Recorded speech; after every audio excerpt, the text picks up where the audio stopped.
Hi, welcome. Uh, uh,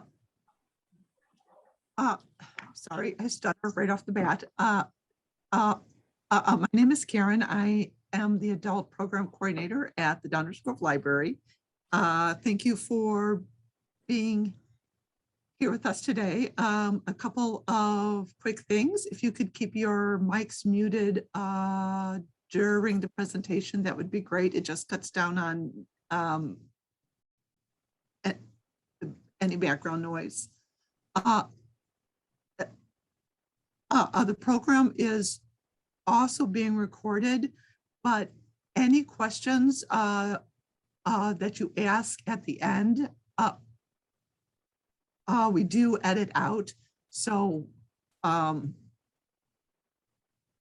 people won't be privy to anything that you might be asking in regards to your personal situation. Anyway, I will turn it over to the PRC and let them do their own introduction. Very good. Good morning, everybody. Thanks, Karen. My name is Lori, and I am accompanied by Rhonda Peebles. And I'm going to ask both Karen and Rhonda to watch the chat function in case there are any questions that come through. And in the meantime, I'm going to just launch into the presentation. But as usual, at first, we would like to just remind people of a few of the services at People's Resource Center. You see our website listed there, peoplesrc.org. We've been serving the residents of DuPage County since 1975, and all of our services are available at no charge to our clients. All right, as Karen mentioned, if you could keep your phones on mute and ask your questions via the chat function, that would be great. I would love to see your faces, so if you want to turn on your video, that would be fantastic. We also recommend viewing this in the side-by-side mode, which is under your viewing options. This slide says the workshop is not being recorded, but you just heard that it is being recorded for educational purposes by the library. So in any event, your questions will be kept confidential at the end. Just a couple of slides on our PRC computer training program, which is done virtually right now, but is looking to go back in person. You can see all of the certifications that you can get. And then here is the calendar of those. If anybody wants more information on that, you see Amy Zarita, her email address there. And if you could quickly jot that down, you can ask her more questions if you have any, if you want any further information on that. All right. All right. With that, let's jump in. And today is about LinkedIn and using LinkedIn to enhance your job search and create results for you. So I'm going to launch right into this. And first, we're going to talk about social networking and social media. And I think these are two terms that get thrown around quite a bit these days. You see a whole host of social networking sites. Social networking really is nothing more than using the internet and its tools to network with other people or interact with other people. I think sometimes that word networking is overblown, and it's something we think only CEOs and officers of companies do, and that's just not true. Networking is done every day when you talk to people that you know, and it's using these sites to interact with people, share content, and in our case today, search for a job. And social media, those are simply the sites that allow you to network online. It's pretty simple, but there is a lot out there and there's a lot to choose from. And I'm going to give you some compelling reasons today why LinkedIn is a great place to be, especially if you're a job seeker. So I talked about networking, and I don't want that to scare you. It is something you do informally and formally every day, but social media really has the ability to exponentially expand your networking capabilities. And as you can see, it's like a big web, and you'll have people that you're connected to that you know very well, people that you know through someone else, or people that you know from a distance. And we're going to talk today about how that comes into play on a site like LinkedIn. So let's start with a little LinkedIn 101. LinkedIn is the #1 work-based, social networking site, and it was officially launched back in 2003. It's hard to believe that it's been around that long, but it certainly has. So who uses it? That's what's most important. First of all, individuals like us who may be employees, maybe job seekers, you may even be retired, and businesses use it, especially companies that are looking for individuals to hire. Recruiters also use the site extensively. So if you're in a line of business that recruiters are present in, this may be the place for you. This number changes all the time, but there are over 722 million members on LinkedIn worldwide, and over 200 countries, are represented. 27% of Americans, that's pretty staggering, are active on the site, and 77% of recruiters. Again, like, all this evidence points to the fact that if you're looking for a job, LinkedIn is the place to be. And then finally, 55 million companies and 92% of the companies that are represented in the Fortune 500 use the site. So all really great evidence for why you should be there. So why do people use LinkedIn? And I've highlighted the words that are important here. First, they use it to promote themselves, their work achievements, their work history through an online profile. And we're going to talk today about how to do that. They use it to network, as we've just discussed, with other professionals, with coworkers, with organizations and recruiters. They use it to share content and to find a job, which is why we're here. Okay. So again, more compelling reasons to use LinkedIn for your job search is that, and I think this is the key one, only 15% of jobs that are ever advertised, meaning the other 85%, 15% of jobs are ever advertised, meaning that 85% of jobs can only be found through networking. That's why networking is so important. And people report back that 70% of secured jobs are found through networking. So if you would ask a person how you got your job, 70% of people would say, I got it because I knew someone. And then finally, 64% of recruiters rate candidates that are referred to them through a site such as LinkedIn as highly qualified.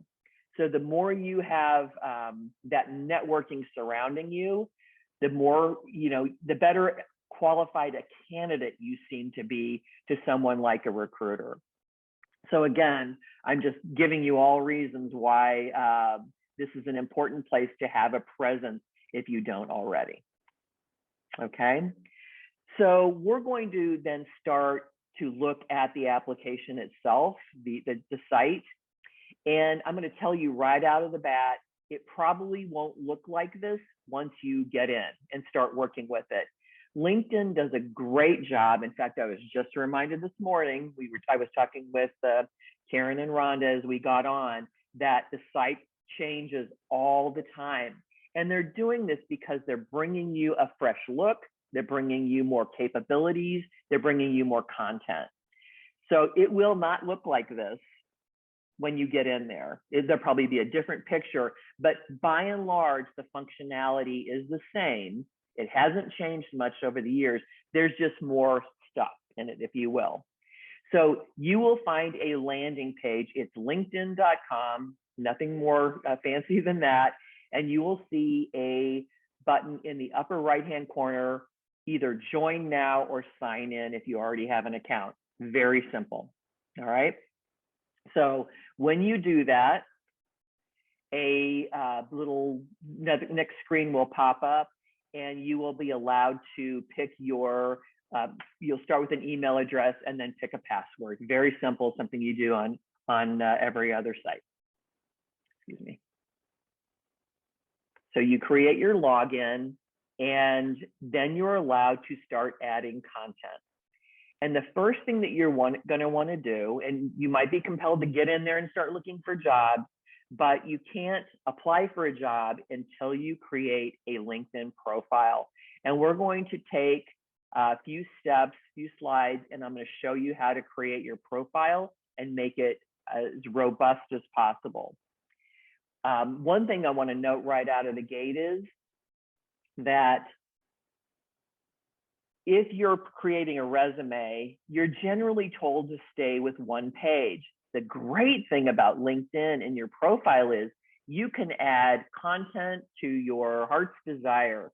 If you want to really embellish a job that you've had in the past and your responsibilities and your results, you can add, almost an infinite. And there are some character limits, and I can share those with you, but you can really just go to town here and add a lot of content. And so no restrictions by and large. Some areas there are, but so here are the things you would add to your profile. You can put a professional photo. You can add your industry and your location. And I'm going to tell you why that's very important in a second. You can write a headline or a summary. You can create your own custom URL. We're going to talk about all these things. So you describe your work experience, of course, add skills, add your education, certifications, and organizations. You can add contacts, etc. So if you're thinking that a lot of this sounds a lot like Facebook, and I think I kind of want to step back for a second because I have taught, workshops at PRC for a long time and orientations that we have, and I get a lot of questions on LinkedIn, which is why we developed this workshop. And the question that I get more often than some functionality question about LinkedIn isn't that. It's what is LinkedIn, and am I a person that could use it? And the answer is yes. And the answer is I tell people. And LinkedIn, the folks there would probably cringe when I say this, but if you think of LinkedIn like Facebook for the working person, you're probably not far off, because LinkedIn allows you to do a lot of the same things that Facebook does if you're on Facebook at all. So you can create a profile, you can put pictures out there, you can share content, you can message people. There is a news feed. You can follow people and organizations. So it works a lot like Facebook, which is kind of interesting, but then has a more business or worker employee bent to it, if you will. So let's start down this list, and I'm going to show you how to do some of these things. So the first thing is your profile and the kind of the header of your profile. So what people see first if they're looking at your profile. First, you can add a photo, and the photo doesn't have to be anything overly formal. You can see this person, they actually worked for LinkedIn. This is an example I pulled off of the internet, and this person looks like they maybe have a t-shirt on. And what I would suggest is make sure that your profile picture mirrors the kind of job that you want to get. So if you are in banking, you probably want to have a suit on. If you are a teacher, maybe it's business casual. If you are a laborer, maybe something a little more casual. If that makes any sense, just make sure that your picture makes you look approachable instead of overly stuffy. That's my recommendation. Next, your name obviously will be there, but you'll add a headline. And there are some limitations to these. Let me get those for you real quick, because you can only write so much. Okay, your headline, 120 characters is the most it can be. And the headline probably should be something like your job title, or the industry you're in, the kind of work you do. It's an attention grabbing line, if you will. Next is your location. And why that's important is because specifically for a job seeker, if you're looking for work in a specific area of the country or a specific city, this makes you searchable. So, in all likelihood, an employer could search for, someone with marketing experience in the San Francisco Bay Area. They can actually do that, and you would hopefully come up. So hopefully that makes sense. And then next, you can write a summary. And if you look at this, there's a couple of lines that are shown there. This is probably very similar to the heading on your resume. So if you have that developed, if you have that written, I would just copy and paste and port that over into your profile. So you've now set up the header, the beginning of your profile, what people will see immediately when they go in.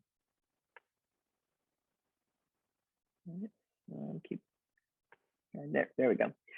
Next, you're going to add your work experience. So if you think about it, we're just kind of going down the areas on your resume. And again, I would suggest, if you have your resume completed, just porting over that information into LinkedIn to start, and then you can embellish it from there. One thing that I do want to suggest is hopefully everybody knows what keywords are, but I'm going to describe that really quickly. Today, since majority of job seeking and job postings are done online these days, there are computer algorithms, I'm going to call it the robots, that sit behind these websites. And what they're doing is, in order to cull out the best candidates that are applying for a job, what the algorithms are doing is they're looking at your resume, and they're looking at the job description, and they're looking for words that are alike.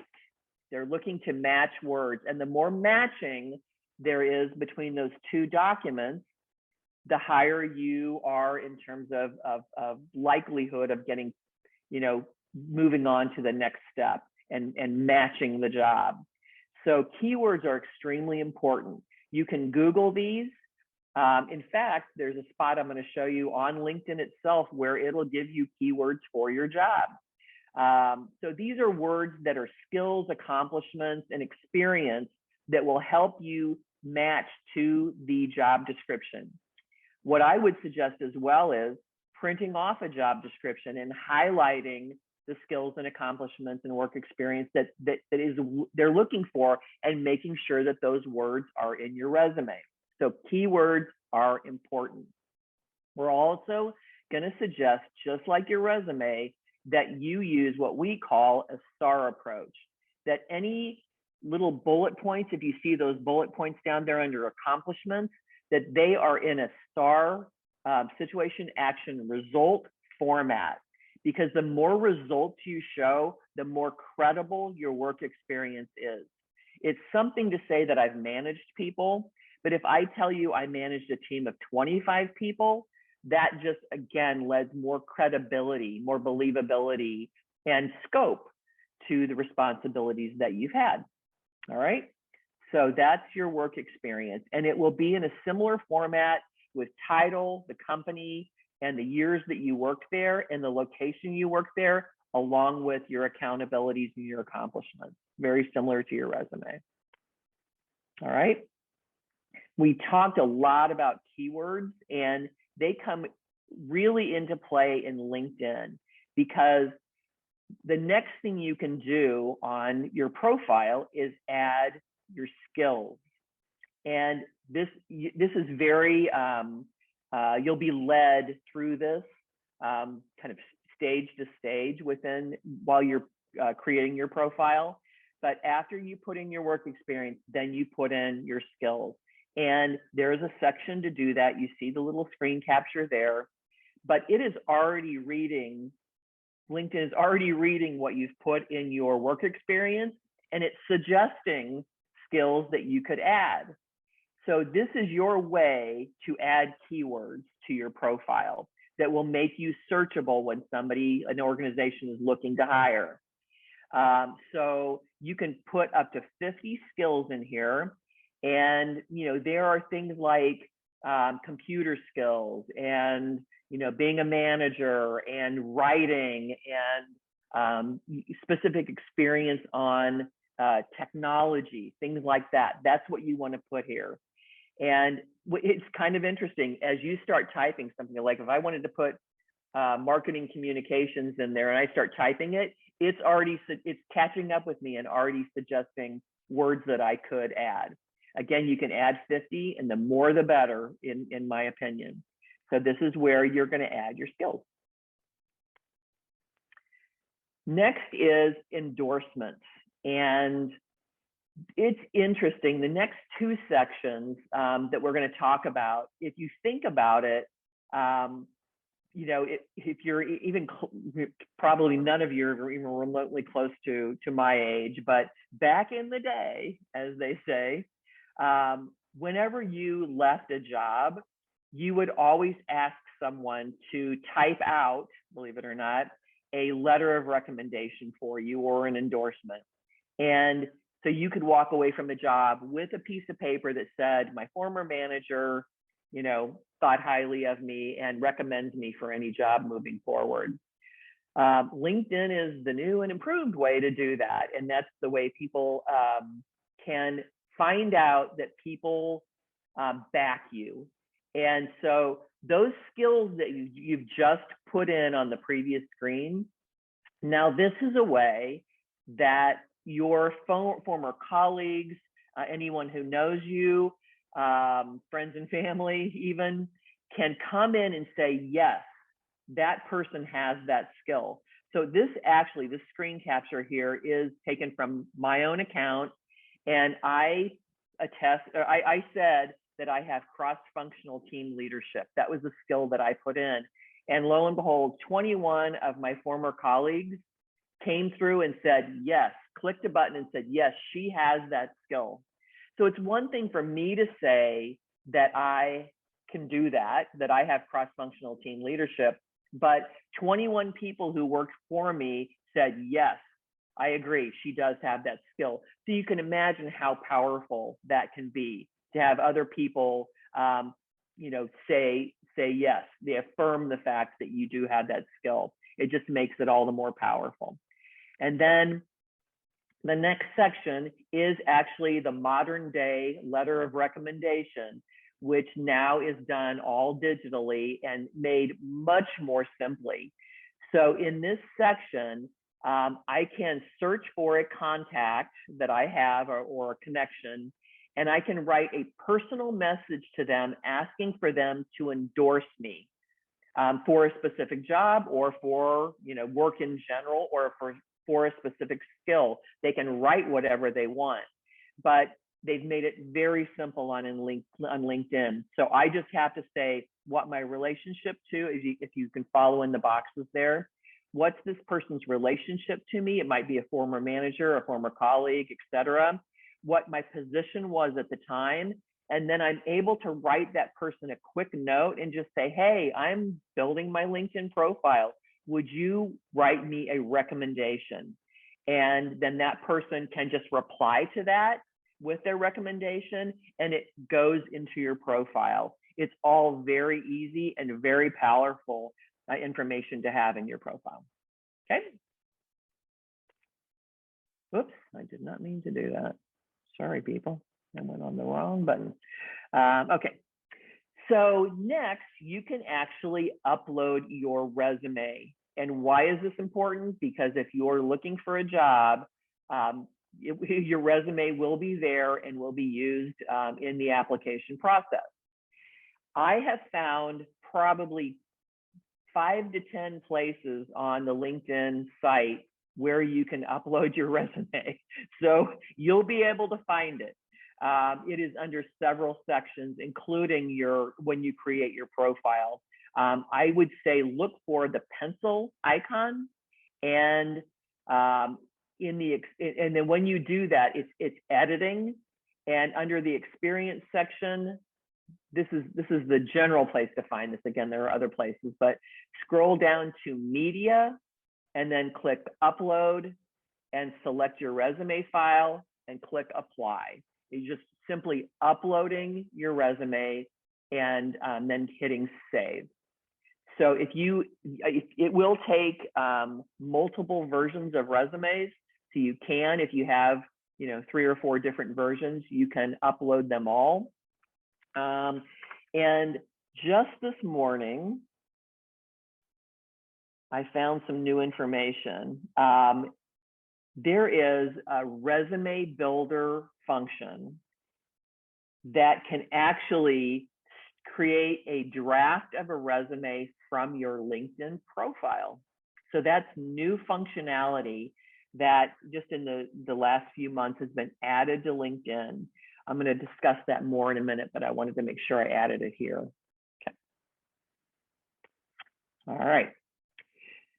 So you can continue to add things to your profile. For example, you've already added your work experience. You can add your education, licenses and certifications, and any volunteer experience that you have. Don't forget about volunteer experience because it is work. You just don't get paid and you're still learning. Then you can add a whole host of accomplishments, and these are extremely important. We won't, the average person doesn't have some of these, but boy, it's really robust and allows you to add a lot of different work-related accomplishments, publications or patents that you may have, any coursework that you've taken, continuing education, any projects that you've worked on, any honors or awards, test scores that you've had. Maybe you've taken some, a certification, or you've taken a assessment, skills assessment. You can add those here. Any languages that you speak. This is extremely important. I mean, in today's very global business environment, employers are always looking for multilingual people. So make sure that you add those languages, and then any organizations that you're a part of. And this is really important as well, because you can actually join or follow, if you will, organizations on LinkedIn. And by having them listed, it's another way that you can be searched. So here's a situation. What if I am, and I've just worked with this organization, so this is like top of mind, but what if you're a supply chain person and maybe they're looking for a candidate, but they want somebody who is a member of a supply chain professional organization. So they could actually search for people who are a part of that professional organization. And that is another form of an endorsement because you're a member of an organization. So putting all of this information in there not only helps you stand out, but it also makes you searchable. So don't hesitate to really start filling out your profile and putting in as much information as you can. Okay, so remember that web that we talked about, or it was on the screen when we were talking about networking. Well, that web, if you will, is alive and well in LinkedIn, and it is what drives your ability to do certain things within the site. So they call it connections instead of, you can call it degrees of separation. If anybody has if you're familiar with the is it 7 degrees of separation, whatever it is, the theory that everyone in the world is connected to everyone else in the world by a series of 6 other people. So that's really what's working behind the scenes in LinkedIn. And again, it is what drives the ability for you to do things or not do things on the site. So what you can do, a first level connection is a situation where I've sent Rhonda a request to be a connection, to connect on LinkedIn, and she's accepted it. Now we're first degree connections. But I may not, I may want to get a hold of someone that she knows that I don't. I can ask Rhonda to give me a referral or a introduction to that person, and we can become first level connections. But I cannot in LinkedIn communicate directly with someone who's not a first level connection. This is the way LinkedIn helps differentiate between a free use of the site, which we're going to talk about that in a little bit as well, or a paid membership on the site. And I'll tell you right out of the gate, the majority of people use the free subscription to LinkedIn, but purchasing the membership, the paid membership, allows you to do some things and sometimes gives you more content, but it's what allows you to communicate with second or even third level connections. So if you are a paid subscription, you get the advantage of something called InMail, which is basically messaging within LinkedIn, and it allows you to communicate with people who you are not first level connections with. Hopefully that makes some sense. But you will find as you go in that some functionality is only allowed to people with a paid membership. So I just wanted to put that out there. All right. All right, well, let's get to the important thing, and that is job searching on LinkedIn. And I'm telling you, it couldn't be easier. You will see at the top of the screen a icon that says jobs with a little briefcase there. And if you click on that, it will begin to look a lot like some of the other job boards, some of the other job sites, Indeed specifically. And then as you're searching on jobs, again, you're just going to put in a couple of pieces of information. First, on the left, a title, a skill, or a company that you're looking at, that you're searching for, and then where you want to find that, either city, state, or zip code. So it's what I'm looking for, where I'm looking for it at, basically. And then you hit search, and lo and behold, a host of jobs come up. Just if you've been on Indeed, it functions very much like that, but very, very easy nonetheless. Okay. So this is a slide, believe it or not, I just added this morning. I have this habit of getting on the site about an hour or so before I go live on these and looking for the latest and greatest, and look what I found. So all I did here was click on the jobs icon at the top, that little briefcase that we were talking about, and look what comes up. This whole left-hand column is all pretty new, in my opinion, maybe within the last weeks or months. And look at all of the things that have been added here. First of all, it is going to store any jobs that I have applied for under my job. I can actually set it to alert me for jobs that are available for certain companies that I am, or industries that I am interested in. Next, there is a nice little tool about salary. And in it, all you have to do is put in what type of title or work you're doing or looking for, and the location that you are looking to work in, and it'll give you salary ranges that are suggested. So as you're looking at or considering jobs on the site, you can look to make sure they're in that range, and that the salary is fair, given where it is and what you're doing.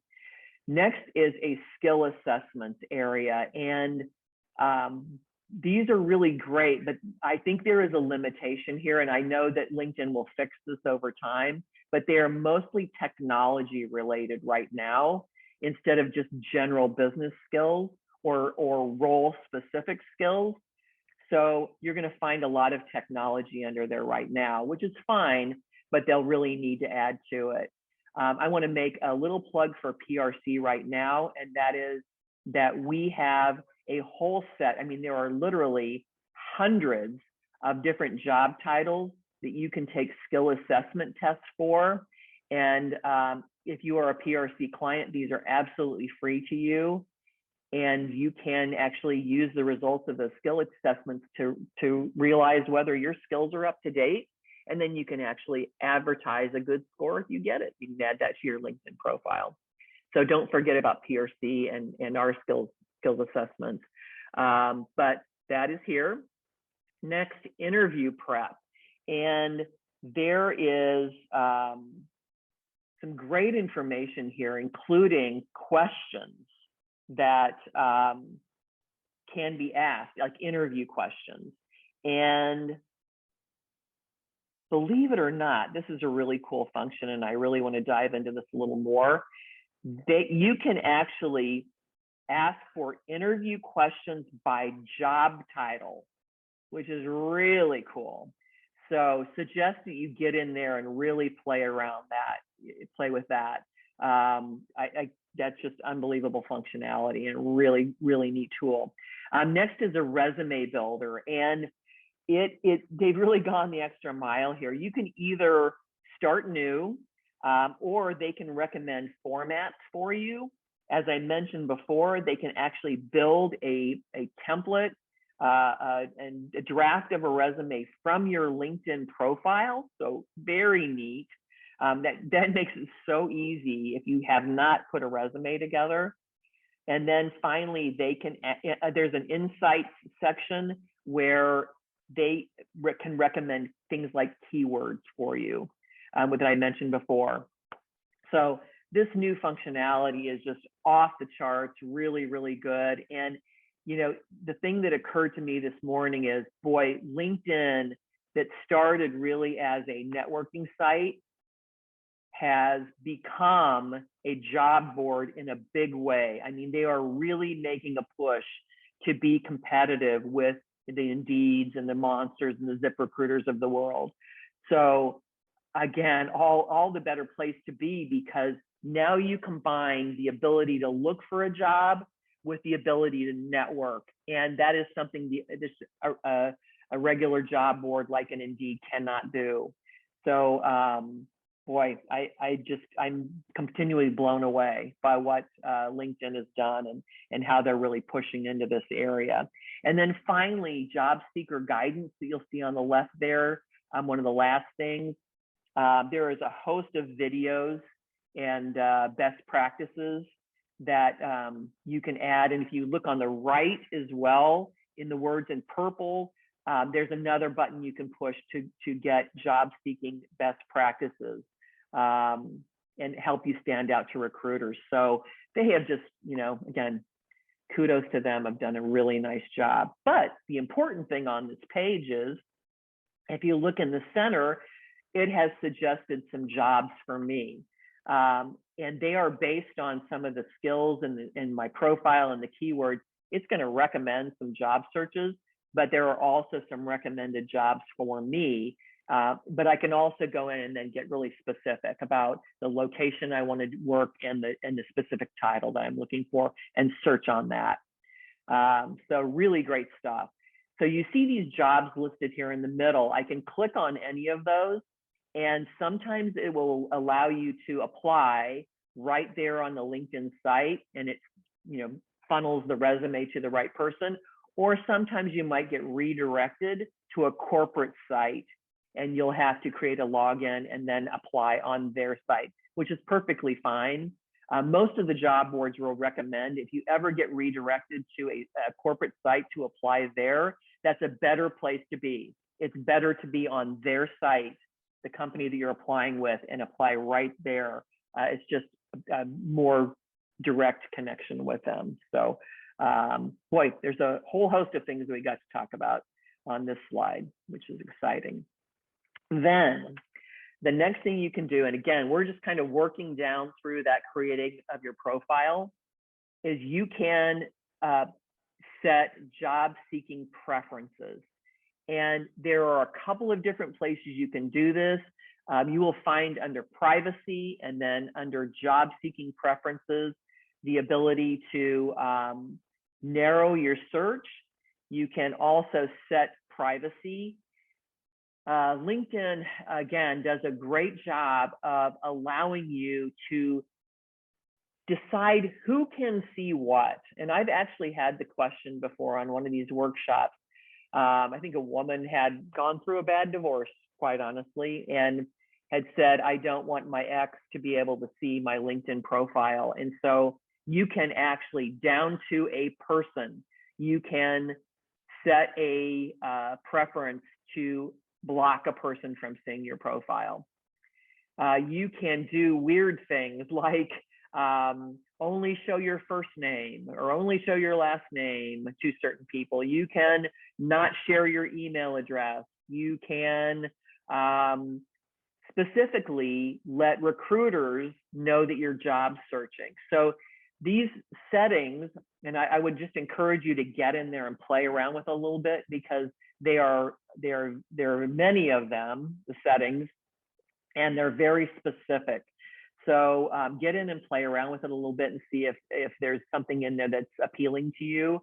That they are built largely around the job seeker, who might not want their employer or colleagues to know that they're looking for a job. So they're really helping you out there in maintaining some anonymity around a job search. All right. So I mentioned that you search for a job title or a industry, and you put in a location, and lo and behold, potential jobs come up that might be a match for you. So here is a screen capture of one of those that came up in my search, and it's with Morton Salt, lo and behold, in the Chicago, Illinois area. And I can simply hit apply. Again, I may apply right there on the LinkedIn site, or it may redirect me to Morton Salt's site. But the really cool thing that I want to point out is the information at the bottom of this particular job posting. So it will show me how many applicants there are for this job so far. It'll show me a little in the middle section there, a little bit more about the company, how many employees they have, what kind of industry they're in, et cetera. But the really, really cool thing is the thing on the right. It will show me whether any of my connections that I have on LinkedIn work at this company. And what that means is you got a foot in the door. You know someone that can help you potentially through networking to get your resume looked at. That is really powerful, and something that the other sites cannot do because they don't have this networking component to them. So very, very neat functionality and really useful in the job search. I have actually used that information to, in working with, I'm gonna make sure my screen got hung up there for a second. I have actually used that information with one of my PRC clients. We were searching on jobs, found one, and when I went into LinkedIn to look for that job, found out that I knew someone that worked for that company, and I was able to send this person's resume directly. And it really was helpful to get a foot in the door, as they say. So beyond searching for a job title or an industry and the location, there are a number of other job search filters that you can add to your job search in LinkedIn. And they are soup to nuts. Date that the posting was made, the job post, so that you can make sure that you're getting the most fresh and up-to-date job postings that are out there. You can search on salary if you have certain requirements, job type, location, of course, company, if you want to work for a specific company you've targeted, the industry, of course, that you want to be in, job functions, experience level. Maybe you're looking for a director level and above. You can actually add that to your search criteria. Next, title, and then commute or distance, which is really interesting. So you can say, I only want to travel, to jobs that are within 25 miles of radius of my home. You can actually do that. And then finally, benefits. So the benefits becoming more and more important in terms of the compensation package. You can actually search on benefits. Okay. So you can get very, very specific is what I'm trying to say. So I want to add some advice from recruiters. And I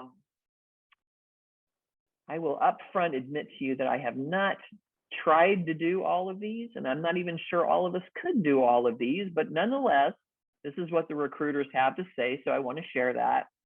First of all, they're saying keep your profile updated, especially if you are job hunting. If you are out there and you're actively searching, even if you're not using LinkedIn for your job search, people will actually look for you on LinkedIn to get a little more background and information on you. LinkedIn profiles are becoming very important for recruiters and hiring companies to just do a little bit of look-see and see what you're about. So make sure that your profile is updated. Make sure it's accurate as well. That's extremely important. Keep your resume and your LinkedIn profile synchronized so that if you've added a most recent job to your resume, make sure that you're adding it to your LinkedIn profile as well, so that those things are in harmony with one another. Also, make it easier for recruiters to contact you and by adding your email in the summary section. And as I mentioned, you can turn that off for certain people, but imagine how much easier it would be for a recruiter to contact you if they just simply had your email. So you can add that. Use keywords. I think I've harped on that subject enough. Then indicate your job search status. As I showed you before, you can actually opt in and show recruiters, kind of raise your hand and say, I am looking for a job. You can, and this is the one that I cannot figure out how to do it, because you'd actually have to have a job posted. You would have to be the one posting a job, but it says run searches for your desired job and see if you come up. So not that one I still haven't tackled yet, but we'll get to the bottom of that at some point. The next one I love, look at profiles of professionals or former colleagues, former managers that you admire, and look for ideas in their profile. You know, how are they talking? Maybe you worked on a project with somebody. How did they describe that project? How did they describe the results that you have? And do a little bit of borrowing, if you will, from somebody else's profile, and make sure that you're describing it similarly to them. And then remember to opt in so recruiters can contact you. That was the last thing. All right. So good advice from people who know the job market. I talked a lot about this whole privacy setting and the blocking and hiding. This is how to do that opting in, so that what it does is any companies that you've created job alerts for that potentially you're looking for, any postings that come up from that company, by clicking this button and opting in, it allows recruiters who are recruiting for that company to contact you. Pretty simple, and it's probably a little more information than you need, but it is out there nonetheless. All right. I have some additional resources, and there, you know, as I mentioned, LinkedIn just has done such a great job of just continuing to build resources, content, how-tos, etc. But here are a couple of things. LinkedIn.com/help/LinkedIn. That's how you can get to it directly. But within LinkedIn, you'll find just, you know, continually popping up, you know, different ways to help, different resources. But that's a way to get to LinkedIn help immediately. And then there's actually a students section, students.linkedin.com, that specifically is built how-to for students who might be job seekers for the first time. And then there's some advanced or internship searches that you can do as well. There is a student jobs section, and then there's some advanced search functions as well that are out there. So take a look at some of the how-tos. And if you do a simple Google search on, you know, how to do something on LinkedIn, a ton of stuff will come up there as well.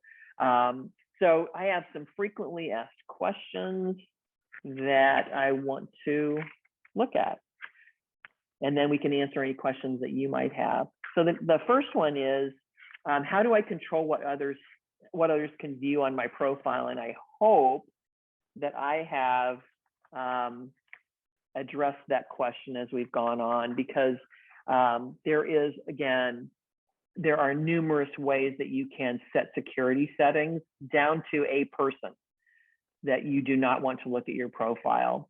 They're under the security section, security and privacy. That's where you'll find those. Next is, should I access LinkedIn on a computer or a mobile device? And I have the percentages right here. More than half of LinkedIn traffic, as they report, some 57% come from a mobile device. So I think LinkedIn has done a great job of making their mobile version pretty usable. I'm not sure I would do job searching on it. I tend to want to do that on my laptop just to have a bigger screen, but people do it. And you know, they've made it very usable on a mobile device. And then finally, do I need a LinkedIn premium membership, the paid membership? And I'm going to say no. 39% of LinkedIn users use the premium service and pay for it. 61% are satisfied with the basic free account. So 61%, did I say? So I think that's, you know, the numbers would suggest that you can get, by and large, everything you want out of a free membership. So I think the premium membership only allows you to do a few extra things. Again, you can message to people beyond your network, beyond your first level connections. And you can get access to more resources. So I'm not sure that it's worth it, but if you want to take a look at it, you certainly can. And Rhonda, was this the one where the paid membership was based on usage, or it was based on income. Yeah. It was based on income. So which is really interesting. Yeah. And so I think the lowest, the least inexpensive membership was about $25 a month. Wow. Or maybe it was a year. I'll have to look again. I'm sorry. Yeah, my notes. But yeah, so it was based on income. Yeah. And yeah. Interesting model in any event. All right. All right. Well, thank you very much. Yeah. Oh, go ahead. No, I was just going to say some of the same things. Thanks, Karen, very much. And it's been my pleasure to present LinkedIn to you this morning. I fully recommend you get in there and check it out. Yeah, so thank you, Lori, for a great presentation. I learned some things that I didn't know, so always good to hear.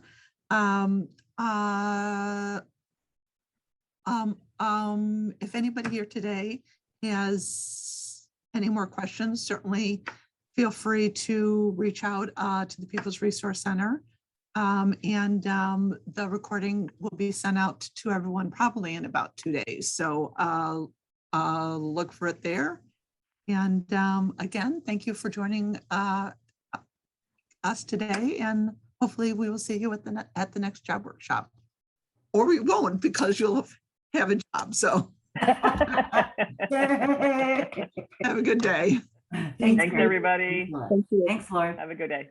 Thank you.